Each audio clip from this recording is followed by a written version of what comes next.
नमस्कार साथियों, बहुत बहुत स्वागत है आपका एम्प्लॉयमेंट्स पॉइंट में। आज हम बात करने वाले हैं इंडियन नेवी में जो भर्ती आई है ऑफिसर्स की, जिसके लिए आपका कोर्स शुरू हो जाएगा जून 2021 में। जून 2021 में आपकी ट्रेनिंग शुरू हो जाएगी। ऑफिसर्स की ये भर्ती आई हुई है और डिफरेंट टाइप के कैडर में आई हुई है, जैसे एग्जीक्यूटिव ब्रांच में आई हुई है जिसमें hydro cadre, general services, NAIC, observer, pilot, logistics, इसके अलावा IT, साथ ही टेक्निकल ब्रांच की भी भर्ती आई हुई है और एजुकेशन ब्रांच में भी आपके लिए वैकेंसी आई हुई है। आज हम आपको इन वैकेंसी के बारे में बताने वाले हैं। चलिए शुरू करते हैं। साथ ही विज्ञप्ति जारी की है इंडियन नेवी ने। इसके शॉर्ट सर्विस कमीशन के लिए 18 दिसंबर से फॉर्म भरना शुरू हो चुके हैं। लास्ट डेट है 31 दिसंबर। इसमें वैकेंसी डिफरेंट टाइप की आई हुई है। पहली जो कैटेगरी है वो है एग्जीक्यूटिव ब्रांच की, जिसमें SSC, जनरल सर्विस और हाइड्रो कैडर की भर्ती आपके लिए आई हुई है। BTech आप होनी चाहिए किसी भी डिसिप्लिन में, 60% मार्क्स आपके पास होने चाहिए। 40 वैकेंसी आपके लिए आई हुई है। इसमें सिर्फ मेन कैंडिडेट अप्लाई कर सकते हैं। 2 जुलाई 1996 से लेके 1 जनवरी 2002 के बीच में आपका जन्म हुआ हो।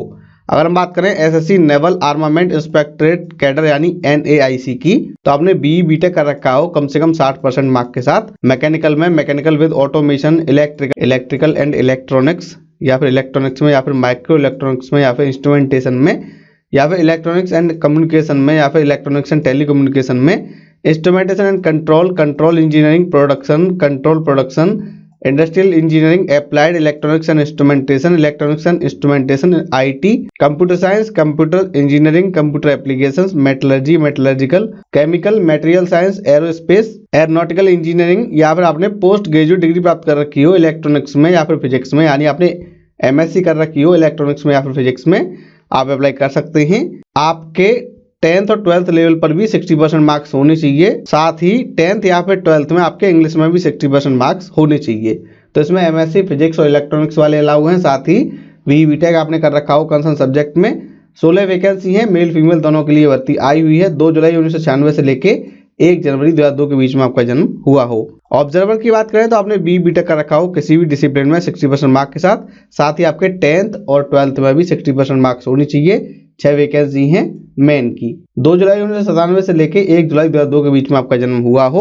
SSC पायलट के लिए भी क्वालिफिकेशन सेम रखी गई है। 15 वैकेंसी हैं और इसमें भी एज लिमिट सेम रखी गई है। अगर हम बात करें लॉजिस्टिक्स की, तो आपने BTech कर रखा हो किसी भी डिसिप्लिन में फर्स्ट क्लास, या फिर आपने MBA कर रखा हो विद फर्स्ट क्लास, या फिर आपने BSc BCom BSc IT कर रखा हो और आपके पास PG डिप्लोमा होना चाहिए फाइनेंस में, लॉजिस्टिक्स में, या फिर सप्लाई चेन मैनेजमेंट में, मटेरियल मैनेजमेंट में, या फिर आपने MCA कर रखा हो, या फिर आपने MSc IT कर रखा हो फर्स्ट क्लास, आप अप्लाई कर सकते हैं। 20 वैकेंसी हैं।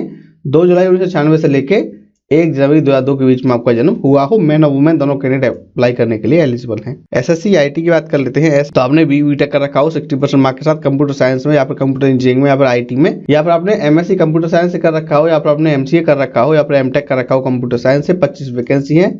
मेल कैंडिडेट अप्लाई करेंगे। डेट ऑफ बर्थ है 1996 से लेकर 2002 के बीच में। टेक्निकल ब्रांच की बात करें तो 2 टाइप की आई हुई है। एक आई है जनरल सर्विस और दूसरी आई है इलेक्ट्रिकल ब्रांच की। SSC engineering branch general service के लिए आपने BTech कर रखा हो 60% मार्क के साथ।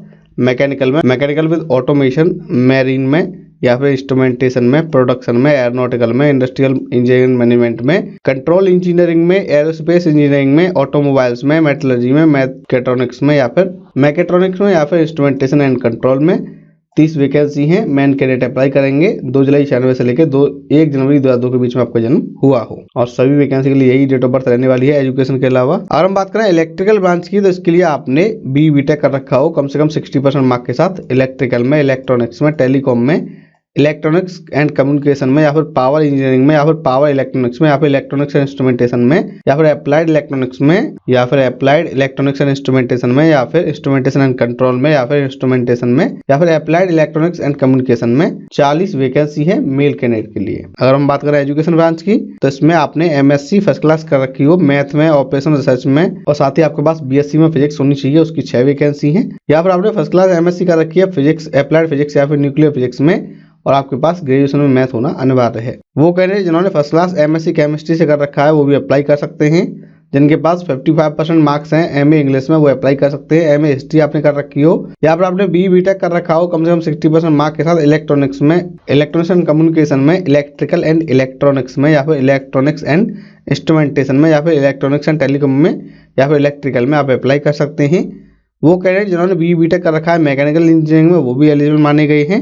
वही वो कैंडिडेट जिन्होंने बी बीटेक कर रखा है कंप्यूटर साइंस में, आईटी में, कंप्यूटर टेक्नोलॉजी, इंफॉर्मेशन सिस्टम्स में या फिर कंप्यूटर इंजीनियरिंग में वो भी एलिजिबल माने गए हैं। और एजुकेशन एंट्री के लिए आपने 10th और 12th लेवल पर कम से कम 60% मार्क्स प्राप्त किए हों। साथ ही आपके इंग्लिश में या तो 10th में या फिर 12th में 60% मार्क्स होने चाहिए। मैन और वुमेन दोनों अप्लाई करेंगे। 2 जुलाई 1996 से लेकर 1 जुलाई 2000 के बीच में आपका जन्म हुआ हो। और जहां एग्जीक्यूटिव ब्रांच की भर्ती आई हुई है जनरल सर्विसेज की, वहां पर वो कैडेट जिन्होंने मर्चेंट नेवी में काम किया है, जिनके पास एक्सपीरियंस है मर्चेंट नेवी का एज ए सेकंड मेट या फिर मास्टर, तो उनके लिए 5 साल की एज में छूट दी गई है। लेकिन ये एग्जीक्यूटिव ब्रांच जनरल सर्विस के लिए दी गई है, साथ ही टेक्निकल ब्रांच के लिए भी ये छूट दी गई है। एक बात और हम आपको बता दें, इस भर्ती में जब आप फॉर्म भरेंगे तो आपका सिलेक्शन जो है वो एसएसबी इंटरव्यू के थ्रू रहेगा। आईनेट का जो एग्जाम होता है जो लास्ट ईयर इंट्रोड्यूस किया गया था वो अब नहीं होगा, क्योंकि कोविड की वजह से नंबर ऑफ कैंडिडेट ज़्यादा हो सकते थे, इसलिए शॉर्ट लिस्टेड कैंडिडेट को ही एसएसबी इंटरव्यू के लिए बुलाया जाएगा। बात कर लेते हैं सिलेक्शन प्रोसेस की। पहले आपको शॉर्ट लिस्ट किया जाएगा एसएसबी के लिए आपके मार्क्स के बेस पर, जो आपकी प्री फाइनल ईयर है उसके बेस पर आपको उसी के हिसाब से शॉर्ट लिस्ट किया जाएगा। उसके बाद लगभग 8300 कैंडिडेट को बुलाया जाएगा एसएसबी इंटरव्यू के लिए, और उसके बाद आपका एसएसबी इंटरव्यू होगा। एसएसबी इंटरव्यू में पहले दिन जो कैंडिडेट बाहर हो जाएंगे उनको सेम डे घर भेज दिया जाएगा। वहीं बाकी जो कैंडिडेट है उनका 4 दिन तक इंटरव्यू चलेगा, उसके बाद उनको फाइनली सिलेक्ट किया जाएगा। जो मेरिट लिस्ट है वो एसएसबी के मार्क्स के बेस पर ही बनने वाली है, क्योंकि इस भर्ती में कोई भी रिटन एग्जाम आपका नहीं होगा। बात कर लेते हैं ट्रेनिंग की। ट्रेनिंग आपकी अगले साल शुरू होगी। इसमें आपको सब लेफ्टिनेंट की रैंक दी जाएगी। आपकी 44 वीक की ट्रेनिंग रहने वाली है। Naval orientation course naval academy Ezhimala में। वही जो कैडेट मर्चेंट नेवी से आ रहे हैं उनको सीधे ही एक्टिंग लेफ्टिनेंट की पोस्ट दी जाएगी। जो कैडेट NAIC में सिलेक्ट होंगे उनका 3 साल का प्रोबेशन पीरियड रहेगा और बाकी के लिए रहेगा 2 साल का। इस भर्ती में सिर्फ अनमैरिड कैंडिडेट ही अप्लाई कर सकते हैं, जो शादीशुदा हैं वो एलिजिबल नहीं है। अब बात कर लेते हैं आवेदन करने की। एप्लीकेशन फॉर्म ऑनलाइन है। आप 28 दिसंबर से लेकर 31 दिसंबर तक ऑनलाइन अप्लाई कर सकते हैं। www.joinindiannavy.gov.in वेबसाइट पे जाके उसके बाद आप फॉर्म भरने के बाद उसका प्रिंट आउट निकलवा के अपने पास सुरक्षित रख लें। तो साथियों ये थी जानकारी Indian navy short service commission officers entry 2021 के बारे में। हमें उम्मीद है ये वीडियो आपको पसंद आया होगा। इस वीडियो को लाइक कीजिए, शेयर कीजिए, और अगर आप नए हमारे चैनल पर तो हमारे चैनल को सब्सक्राइब कर लीजिए, क्योंकि मिलती है सही जानकारी को सरल भाषा में। धन्यवाद।